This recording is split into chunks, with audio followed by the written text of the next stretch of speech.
Stephen, look, after seeing you just last week at the motorcycle auction in Las Vegas, um, you know, I always say the internet is a wonderful thing and an evil thing all at the same time. And uh, something came up, the internet trying to be intuitive and anticipate what I may like to read about, actually came up with an article on Car Guys Chronicles. Mhm. And it was an article written by you, something I never knew about you. Um, that happened back in February. Oh, actually, almost 7 years to the Yeah. date, which is kind of weird. But you were at the Circuit of America in Austin, Texas, and there was a fire. You were involved in a serious car fire, and I'm going to let you take it from there, please. Yeah. Long story short, there was a mechanical issue with the Porsche 944S that I was driving that day. And we had, man, I think we had won 3 races in a row. And more due to my teams than me. I mean, it's all about the equipment in auto racing. I just came off just a fantastic year in 2015. Started out 2016, went and got hooked up with a Porsche team out of Kansas City. Went down to Circuit of the Americas in Austin, Texas, and we started 19th that day. And I had never been in this car in my life. Hadn't met anybody on these like super nice guys. I liked them, talked to them on the phone. We worked Mm. out the deal and went down to the race and started 19th. And after just a couple of laps, very, very, very early in an 8-hour endurance race, um, I smelled fuel, and I thought something here ain't right. But remember, if you pull the car in, your race is over. You can still Yeah, finish the race, but you're out of contention. And we were there to right, win. right. And not only that, but you've got 3 other drivers on the team. And if you make a mistake and pull that car in, everyone is let down. Yeah, Everyone left their jobs. Everyone flew to Texas, and everybody realizes, okay, I mean, we could still run the laps, but our day's over. So you don't want to right. pull the car in. You don't want to pull the car Sure, in, and you sure. sure don't want to pull it off somewhere off in the rest of the track. Right. And so I smell fuel, and this is one of the longest road courses in America. It's something like Yeah. close to 4 miles long. It takes forever to get around this place. And we had moved from, I am told. I mean, I don't have any tracking this. All I know is what people tell me. But we moved from 19th up to 11th. We're doing early, and I wasn't even driving the car yet. I wasn't even leaning on the throttle yet Yeah, because the yeah. track was really full and the traffic was heavy.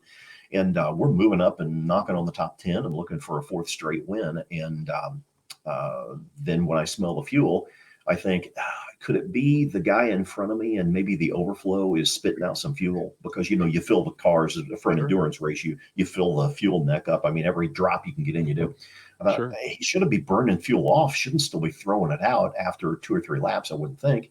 And so I thought, I'm worried, but I'm going to pass this guy.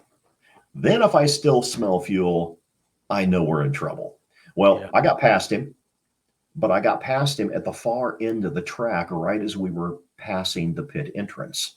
Wow. And so now I think, okay, I'm in clean air. What do I smell?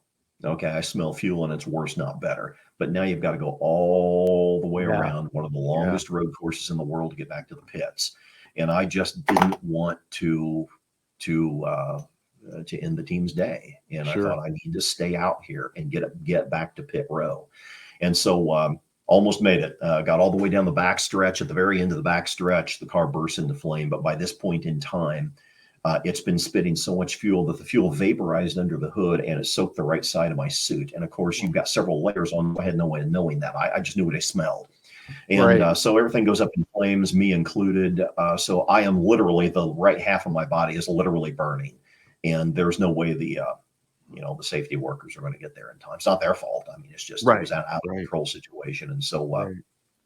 while I was burning, you just kind of gotta say, hey, if you have to work through the pain, Yeah. Yeah. or I mean, what's the alternative? It's not being heroic. It's just you die if you don't. So um, I yeah, really, there's nothing heroic about it. You're just trying to save your own butt.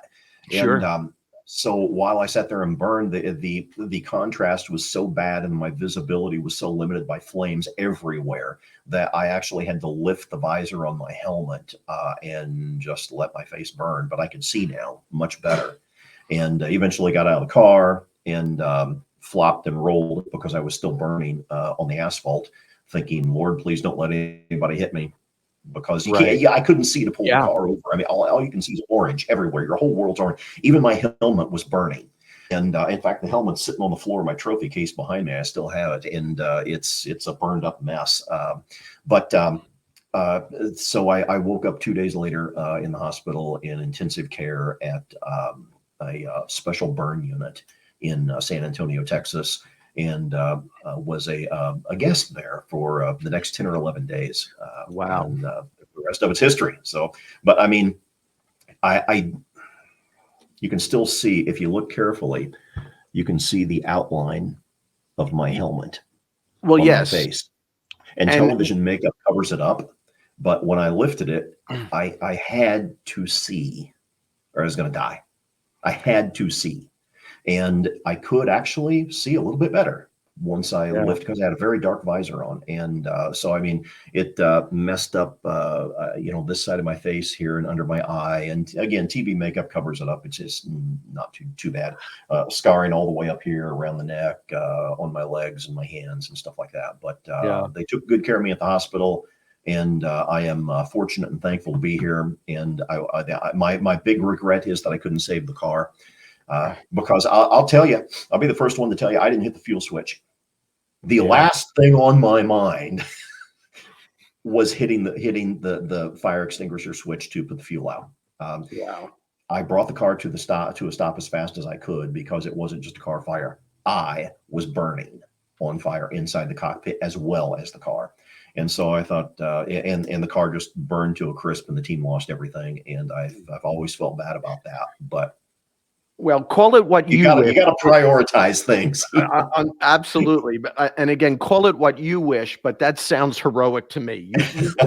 You describe it any way you wish, but that sounds off, and clearly a reminder, obviously to yourself who lived through such a thing, but to all of us who are enthusiasts of racing, it could be a dangerous business. It's not all fun and games.